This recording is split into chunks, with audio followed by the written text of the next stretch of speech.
a girl a-running in a group. She had a high-speed motor in a 40 Ford coupe. She had a racing cam and a supercharged. Look at Buddy, hot rod at large. She's a hot rod. She's a hot rod. She's my hot rod. Was given a ticket for failure to yield the right-of-way to a pedestrian in a crosswalk. Okay. What things that make you say, So what if she wasn't in the crosswalk? This technology doesn't allow for that anyway.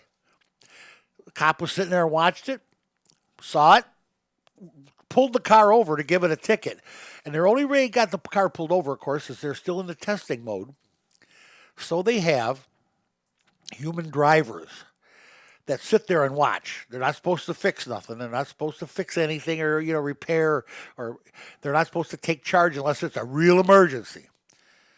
And I guess this guy or gal, whoever it was, didn't feel like there was an emergency enough to swerve or stop to miss somebody in a crosswalk. But they didn't hit. Nobody was hurt. Don't get me wrong.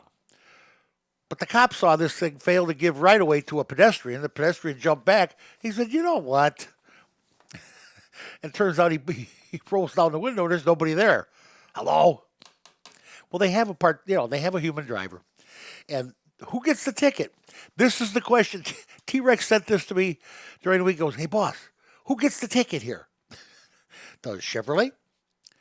Does the guy drive the pseudo driver? Pseudo driver has controls. It could have stopped this problem. If he saw it coming, maybe he was playing mahjong on the dash or something. Who knows?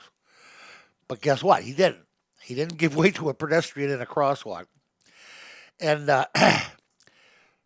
what about down the road when there's no human in the car? When they go to these are full level 5 cars. They're full level 5 autonomous technology, which is supposedly good enough to never have a driver, but they're not sure, so they put a guy in there or somebody. They put a driver in the car just in case.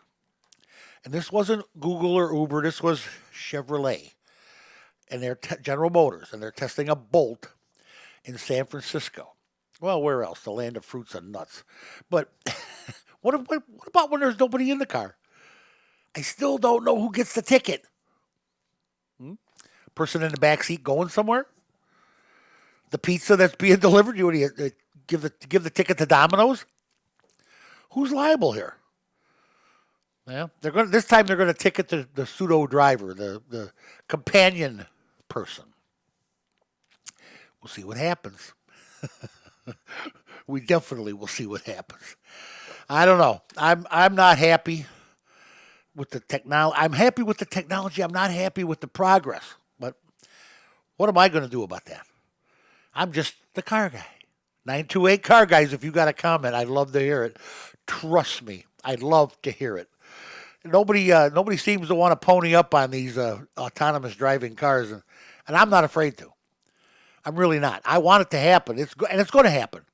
Don't forget, it's going to happen. You heard it here first a long time ago.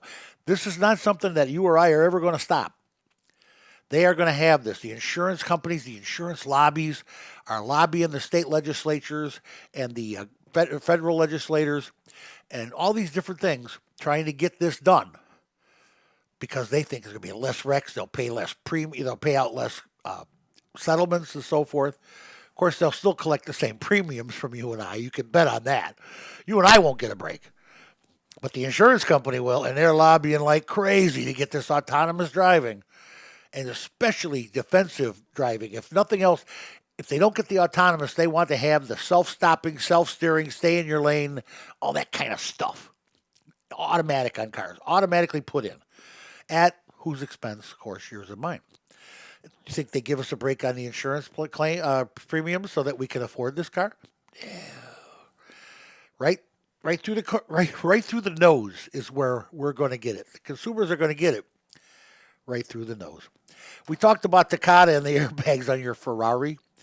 Please, if your Ferrari needs airbags, go in and get it fixed. Will you find a Ferrari dealer somewhere, will you? Matter of fact, when you find that Ferrari dealer for that Ferrari that you bought, call me and tell me where it is because I always like to know if there's ever one around. I get a kick out of them, you know. Federal judge in Michigan, I'm in Michigan, on Monday dispersed $850 million to automakers from the Takata Corporation's restitution fund. They made immediately, the judges and the whole world jumped on Takata, and they made them set aside money for this, for that, and one of them is a restitution fund, and it's big. It's billions. This is why they had to file for bankruptcy. Once the courts got done with them and the legal beagles got done with them, they had no more money to play with. They couldn't go out and buy a single ounce of ammonium nitrate if they had to. They couldn't do it. Anyway, $850 million coming to automakers for from the restitution fund. Toyota gets the most for $141.3 million, followed by Volkswagen at $123 million, and Honda, which actually, if you think about it, has the most exposure. They're the ones that are the most forward on. They've been the most proactive on taking care of the situation. They get $121.6 million. The big three, GM, Ford, and Chrysler, will be splitting approximately $182.5 million because they don't have as many airbags out there as those poor guys from Japan got and Germany. The Europeans are just, it's killing them. Well, you heard me say Ferrari, so the Europeans are getting clobbered by these airbag things, and people are just they're suing manufacturers, they're suing Takata, they're suing their mother-in-law, for Christ's sake. They're suing everybody. They're just suing everybody, just trying to get some kind of money out of this because the value of your car is squat now. It's gone. Because you got a killer, you might have a killer airbag in it. I can't say you do have. You might, but you might have. Don't take a chance on it, guys. If you got a recall, go get it. Because my last 4 vehicles, I've purchased with this particular program. Seriously, all right? I always waited till it popped up. But you knew it had to happen. Due to the rising interest rates on the money automakers are borrowing because the Fed has bumped it up a quarter.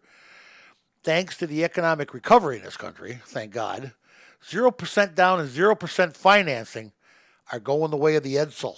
It's going bye-bye. Once widely used as a tool to jumpstart sales slumps by almost all car makers in our country here, it is now considered impractical and too costly. So 000 is done. Almost all of them are done. I doubt that you'll see as much as 0.9% finance. You won't see that again. They borrow money and to keep the world's car economy or the nation's car economy going, which in turn they have to reflect back on us when they sell us a vehicle, and that's just how it works. We're going to miss it. Like I said, my last 4 vehicles, 000.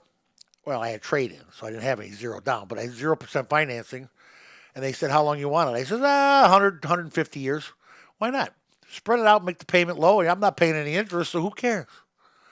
Well, as long as they would give me, I took. That's just the way I bought it. Yeah, you have to have enough down to qualify and all that crap. But tell you what, now I don't know what I'm going to do. I may just keep this edge I got forever. Okay. Last Saturday at the NADA, that's the National Automobile Dealers Association version of the Chicago Auto Show in Vegas, Lincoln Division of Ford announced they're bringing back the Continental. And the Continental is going to have a new twist to it. It's called suicide doors. Now, I know Al in Hessville and Agardo in Puerto Rico, you guys all know what I'm talking about. Jimmy in South Carolina, you know what I'm talking about. Larry, you know what I'm talking about. Diana, you probably remember the suicide doors. That's the doors that open like a this instead of like a this. You get what I'm talking about? The handles on the front door and the back door are only 6 inches apart, and they both open like this. And they call those suicide doors, and I'm sure course, you got to know that the reason they call them that is if you get hit in the side, there's no getting out. Either door is going to be jammed. Where before you could have got out of one of them. Well, now you're not getting out of any of them. But those suicide doors are coming back. It's famous. They're famous. They're coming to a future version of the Continental. Lincoln is resurrecting the Continental to replace the slow-selling MKS model. Suicide doors are when the front door is open normally, but the rear door is backwards. Got it? If you get hit in the side, ain't nobody getting out. Suicide doors were cool though. The old Lincolns and so I think there was an Edsel that had suicide doors, but I know it was Lincoln's had them, and I think Cadillac had them for a couple of years. Suicide doors were pretty cool. Guys liked them, gals liked them. Insurance companies didn't like them very well. It is what it is. Joining the growing list of autonomous vehicle developers who have taken a step back, Toyota has announced it will temporarily suspend any self-driving tests on public roads. This affects all Toyotas with what they're calling their chauffeur mode, or, as you and I know it, level 5 autonomous technology. This is their top of the line, guys, and they don't want to have the problems that are all popping up now. People getting hit, people getting tickets, people dying. It's not good. Not good at all. And Toyota said, we're gonna back off on public roads. We're gonna do this on the test track for a while till we get it right. Now, is that smart? As far as I'm concerned, that is smart. I want it to happen, but I want it to be safe. And again, I'm going to go back to what I said last week. We're going to have truck pulling here next week. I'm liable to get slapped over this one. But it doesn't matter. Slap me if he will. We lost people when we were trying to learn how to fly, and we were building suspension bridges, and when we were first building automobiles and technology like brakes and steering. I understand that. That's new ground technology. This is a technology we don't really want or need. The government is shoving this at us. There's very few people that will. I'll tell you what. You do me a favor. You walk through the mall tomorrow and say, "Hey, are you in favor of the car driving you where you got to go so you can't control it?" And see how many yeses and nos you get. I'd love to do a study on that. I absolutely would love to do a study on that because I tell you what. The majority of the people in this world do not want to be driven around. They want a car to drive. They want to drive themselves. Unless, of course, you're rich and can ride in a limo and have a driver. But again, I don't want it driven by a computer. I want it driven by a driver guy, a person, flesh and blood. I don't know that they want this. I really don't. But I don't care. It's coming. And I'm in favor of any technology, anything new. I love it. But by God, take it slow. I mean, we don't need to lose people for this. This isn't the invention of the airplane or the automobile or suspension bridges or anything else. I mean, railroad. I mean, people had to die over those things. They don't have to die over this technology. That's just dumb. Test it on a test track till it's right. Toyota's got the right idea, I guarantee you.